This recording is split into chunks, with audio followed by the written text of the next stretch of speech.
नमस्कार मंडळी, आज आहे गणपती बाप्पाचा दुसरा दिवस। सकाळी सकाळी गणपती बाप्पांना नमस्कार केला आणि लागले जेवण करण्याच्या तयारीला।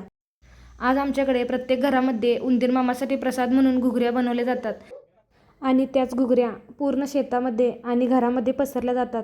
घराभोवतीही टाकल्या जातात। पटपट सगळं आवरून घेतलं। भाऊंना हे घुगऱ्या बांधून दिल्या शेतात टाकण्यासाठी आणि आम्ही आरती करून घेतली। त्यानंतर मी आणि ओवीने सर्व घरभर घुगऱ्या पसरून घेतल्या।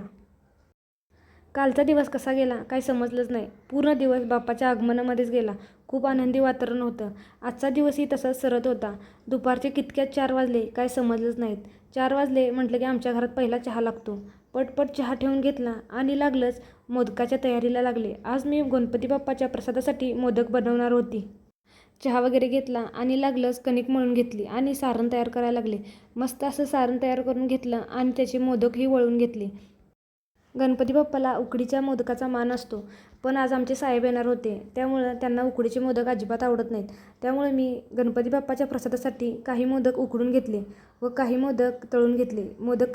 जेवण वगैरे आवरून घेतलं तेवढ्यात आमचे साहेब आले। त्यांच्यासाठी मस्त असं गरमागरम जेवण बनवलं होतं। सगळ्यांनी एक साथ जेवण केलं आणि आम्ही गेलो झिम्माफुगडी खेळण्यासाठी।